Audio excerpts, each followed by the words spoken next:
Chapter 4. Autosuggestion. The medium for influencing the subconscious mind. The third step toward riches. Autosuggestion is a term which applies to all suggestions and all self-administered stimuli which reach one's mind through the five senses. Stated in another way, autosuggestion is self-suggestion.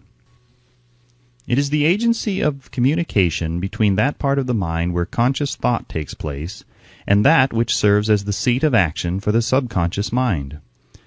Through the dominating thoughts which one permits to remain in the conscious mind, whether these thoughts be negative or positive is immaterial, the principle of autosuggestion voluntarily reaches the subconscious mind and influences it with these thoughts.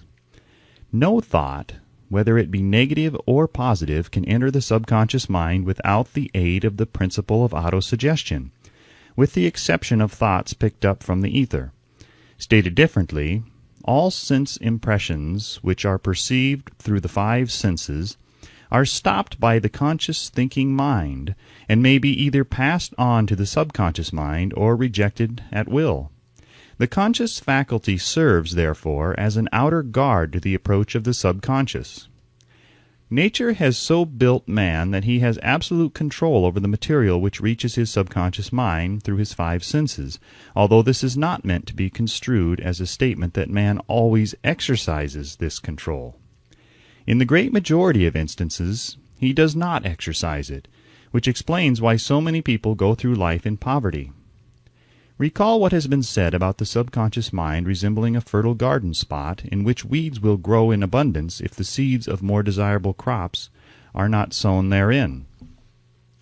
Autosuggestion is the agency of control through which an individual may voluntarily feed his subconscious mind on thoughts of a creative nature or, by neglect, permit thoughts of a destructive nature to find their way into this rich garden of the mind. You were instructed in the last of the 6 steps described in the chapter on desire to read aloud twice daily the written statement of your desire for money and to see and feel yourself already in possession of the money. By following these instructions, you communicate the object of your desire directly to your subconscious mind in a spirit of absolute faith. Through repetition of this procedure, you voluntarily create thought habits which are favorable to your efforts to transmute desire into its monetary equivalent. Go back to these 6 steps described in Chapter 2 and read them again, very carefully, before you proceed further. Then, when you come to it, read very carefully the 4 instructions for the organization of your mastermind group described in the chapter on organized planning. By comparing these 2 sets of instructions with that which has been stated on autosuggestion, you, of course, will see that the instructions involve the application of the principle of autosuggestion.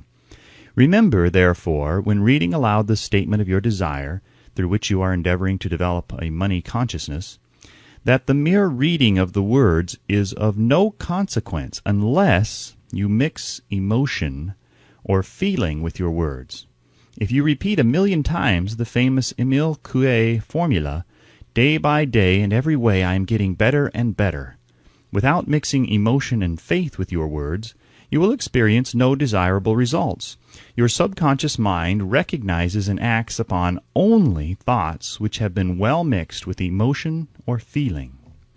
This is a fact of such importance as to warrant repetition in practically every chapter, because the lack of understanding of this is the main reason the majority of people who try to apply the principle of autosuggestion get no desirable results. Plain, unemotional words do not influence the subconscious mind. You will get no appreciable results until you learn to reach your subconscious mind with thoughts or spoken words which have been well emotionalized with belief. Do not become discouraged if you cannot control and direct your emotions the first time you try to do so. Remember, there is no such possibility as something for nothing. Ability to reach and influence your subconscious mind has its price, and you must pay that price. You cannot cheat, even if you desire to do so. The price of ability to influence your subconscious mind is everlasting persistence in applying the principles described here. You cannot develop the desired ability for a lower price. You and you alone must decide whether or not the reward for which you are striving, the money consciousness, is worth the price you must pay for it in effort. Wisdom and cleverness alone will not attract and retain money, except in a few very rare instances where the law of averages favors the attraction of money through these sources. The method of attracting money described here does not depend upon the law of averages. Moreover, the method plays no favorites. It will work for one person as effectively as it will for another. Where failure is experienced, it is the individual, not the method, which has failed. If you try and fail, make another effort, and still another, until you succeed. Your ability to use the principle of autosuggestion will depend very largely upon your capacity to concentrate upon a given desire until that desire becomes a burning obsession.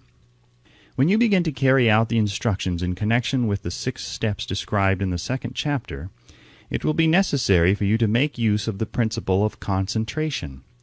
Let us here offer suggestions for the effective use of concentration. When you begin to carry out the first of the 6 steps, which instructs you to fix in your own mind the exact amount of money you desire, hold your thoughts on that amount of money by concentration or fixation of attention, with your eyes closed until you can actually see the physical appearance of the money. Do this at least once each day. As you go through these exercises, follow the instructions given in the chapter on faith and see yourself actually in possession of the money. Here is a most significant fact. The subconscious mind takes any orders given it in a spirit of absolute faith and acts upon those orders, although the orders often have to be presented over and over again through repetition before they are interpreted by the subconscious mind. Following the preceding statement, consider the possibility of playing a perfectly legitimate trick on your subconscious mind by making it believe, because you believe it, that you must have the amount of money you are visualizing, that this money is already awaiting your claim, that the subconscious mind must hand over to you practical plans for acquiring the money which is yours. Hand over the thought suggested in the preceding paragraph to your imagination, and see what your imagination can or will do to create practical plans for the accumulation of money through transmutation of your desire. Do not wait for a definite plan through which you intend to exchange services or merchandise in return for the money you are visualizing, but begin at once to see yourself in possession of the money, demanding and expecting meanwhile that your subconscious mind will hand over the plan or plans you need. Be on the alert for these plans, and when they appear, put them into action immediately. When the plans appear, they will probably flash into your mind through the 6th sense in the form of an inspiration. This inspiration may be considered a direct telegram or message from the infinite intelligence. Treat it with respect and act upon it as soon as you receive it. Failure to do this will be fatal to your success. In the 4th of the 6 steps, you are instructed to create a definite plan for carrying out your desire and begin at once to put this plan into action. You should follow this instruction in the manner described in the preceding paragraph.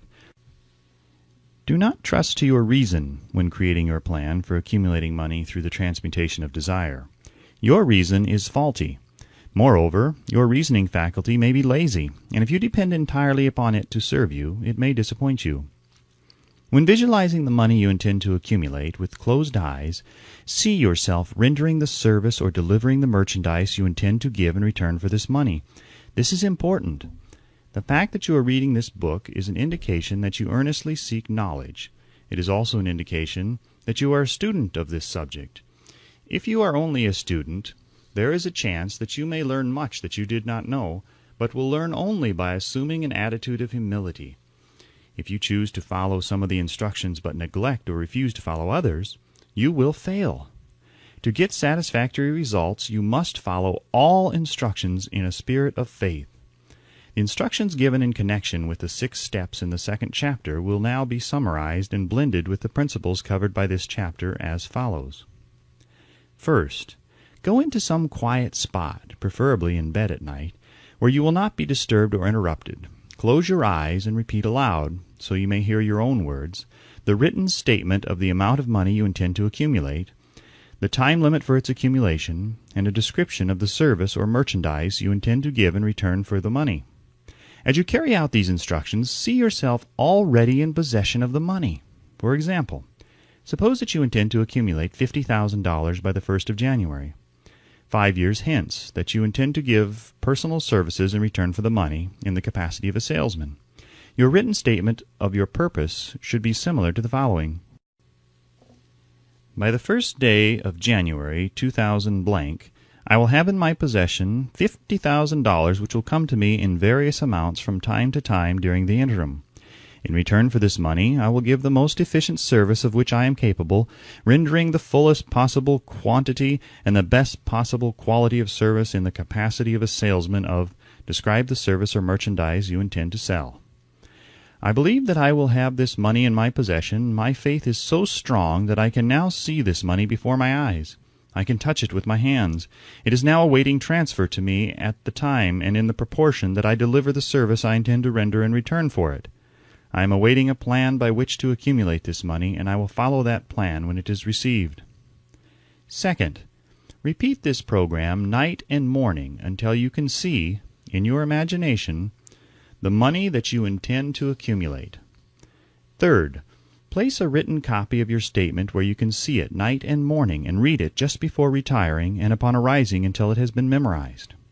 Remember, as you carry out these instructions, that you are applying the principle of autosuggestion for the purpose of giving orders to your subconscious mind.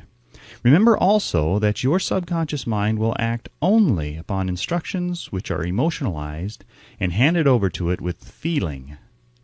Faith is the strongest and most productive of the emotions. Follow the instructions given in the chapter on faith. These instructions may, at first, seem abstract.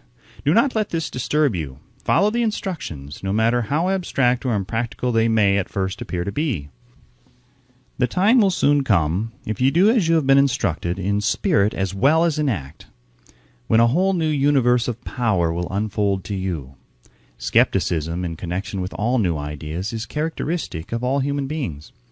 But if you follow the instructions outlined, your skepticism will soon be replaced by belief, and this, in turn, will soon become crystallized into absolute faith. Then you will have arrived at the point where you may truly say, I am the master of my fate. I am the captain of my soul. Many philosophers have made the statement that man is the master of his own earthly destiny, but most of them have failed to say why he is the master. The reason that man may be master of his own earthly status, and especially his financial status, is thoroughly explained in this chapter.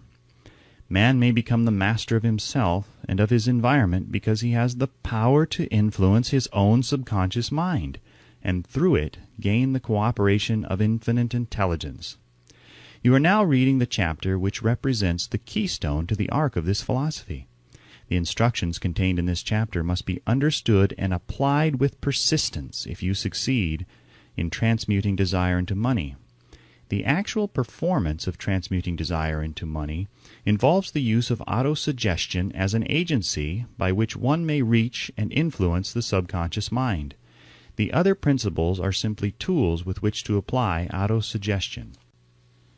Keep this thought in mind, and you will at all times be conscious of the important part the principle of autosuggestion is to play in your efforts to accumulate money through the methods described in this book.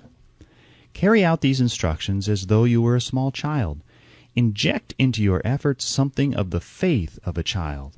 The author has been most careful to see that no impractical instructions were included because of his sincere desire to be helpful.